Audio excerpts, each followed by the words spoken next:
Talent is a lie. Drawing isn't something you're born knowing how to do.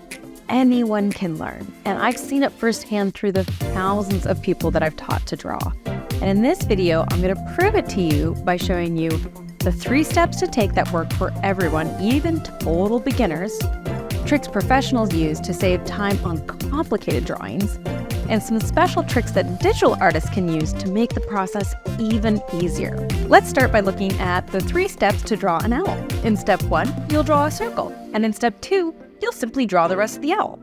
All right, cool. Like and subscribe. I'll see you in the next video. Okay, fine. Maybe a little bit more context. Step 1 is to trick your brain. Why do we need to trick our brains? Well, when it comes to drawing, our brains tell us the wrong thing all the time and they slow us down. Take a look at these tables. Would you believe me that they are the exact same size? And have you ever looked up at the full moon and said, wow, that thing is big, and then went to take a photo and it was just a tiny speck in your phone? Our brains are built to jump to visual conclusions fast. And the problem is that when it comes to drawing, it jumps to conclusions that are wrong, and it makes drawing what we see hard. So in order to draw something complicated quickly and not spend hours and hours on a drawing, we need shortcuts that trick our brain into seeing things a little bit differently. So professional artists have come up with these shortcuts to drawing, and we call these shortcuts drawing techniques. And there's several techniques that artists use to do this. So one technique is really popular way, and my favorite, is breaking things down into simple shapes. So the idea is to take something that's hard to draw, like this frog, and simplify it into smaller parts which are easy to draw. So in this example, the bottom of his toes are a circle. The upper parts of his toes are just little rectangles. His chest is a trapezoid, which is basically like a square. The lower part of his lip is just a triangle. The upper part of his face is another trapezoid. His eyes I just cut into half circles. The interiors of his eyes, another half circle. And the pupils are also a half circle. And what we're left with is a cute little frog. These sardines were also really simple. I started with a circle, cut it in half, and erased the rest of the circle. I drew a straight line for the tail and connected it with a curved line. And I did the same thing with the other tail. Straight line for the upper fin and a curved line. Curved line for the gill, and the eyes are just a circle within a circle within a circle. If you can draw a simple triangle, square, and circle, you can use these methods. And if you're laughing right now and saying, I couldn't draw a circle to save my life, well, I am so excited for you, because that is the beauty of using digital art. In Procreate, you can use this tool called the Quick Shape feature, and it automatically helps you draw perfectly straight lines, perfect circles, and squares. It's amazing. Breaking your subjects down into shapes is just one of several different drawing techniques that I teach my students to help them speed up the drawing process. And now that you know the shortcuts professional artists use to simplify a complicated drawing into something easier to draw, what about shortcuts for adding color to your art? So professional illustrators use 2 major shortcuts. Looking at these 2 pieces of art, why does this one look better than this one? One thing you've probably noticed about your favorite artist is that they draw you in with the colors that they use. And their first big secret? They use a limited color palette. If a part of your soul wilted when you heard me say that, hear me out. When I say limited color palette, it might not mean what you think. See, I love colors and I hate being limited. But let's look at this example. How many colors do you see in this piece? In this piece, I only used 3 colors, a pink, blue, and brown. But I used a darker and lighter version of those colors. That absolutely counts as a limited color palette and allows you to use more colors while still keeping the piece looking cohesive. I mean, I think the red in the jam jars feels very different from the pale pink of the building itself, yet it's one color.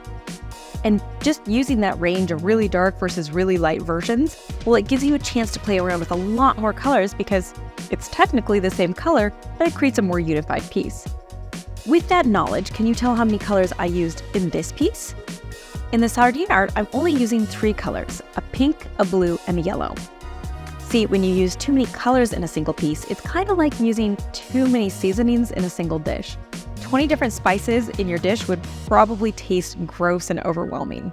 Too many colors in an illustration makes a piece feel chaotic and messy. Now, whether you're working on a client project or your own portfolio, this second color shortcut is the #1 thing that you can do to speed up your coloring process. Can you guess what it is? When you look at a children's book, everything looks cohesive, like it all belongs together. The best Instagram feeds and portfolios look professional because all of the pieces look good together. Why? Because they use the same color palette across multiple pieces of art. Reusing the same color palette doesn't just help your body of work look more professional, it also saves you time because once you find your favorite color combos, you can just reuse it again and again. A common pitfall you want to avoid here is ending up with a bunch of pieces that look exactly the same. That's why in my program, the Illustrator's Launchpad, I teach a bunch of tips and tricks to effectively reuse the same color palette to get different results. And for students that find that initial choosing good colors that look good together problem, well, I provide them with good color combos so that they can start applying that to their art right away. And if you want to learn more about the Illustrator's Launchpad, check out the link in the description. Once you've got color on your illustration, how do you take it to the next level? Shading and highlighting will make your art so much more interesting to look at, but this only works if you do it right. So how do you add shadows? How do you know what colors to make them? And how do you know you're adding them correctly? The first method is to use a darker version of the color of your object. So like on the sides of this simple teacup, the main color of the cup is blue, and there's some slightly darker blue on the edges, and the place where the shadow is strongest is the darkest blue. Likewise, you could use a lighter color, like the highlights in the coffee.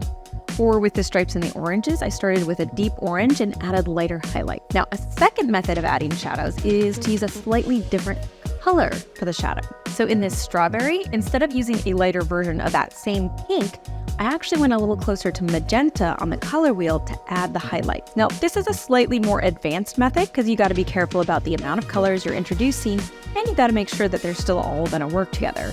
But one of the biggest perks of working digitally is that you can create all of your shadows on a single layer and then play around with how dark or bright you want them to be by increasing or decreasing the opacity. And this is really useful because if your shadows are too light, it's hard to see them and they may as well not be there. But if they're too dark, they can look distracting and bad. This would basically be impossible to do with traditional materials. You really have to plan ahead when you're using watercolors. I mean, you can always go darker with watercolors, but it's really hard to go lighter. Of these 3 steps to drawing, shape, color, and shading, color is the most important of them. See, color can make or break your art. If your colors are good enough, it can actually make up for a crappy drawing. But if your colors suck, it can actually ruin an amazing drawing. So to learn my favorite trick for making colors so much easier, check out this video here.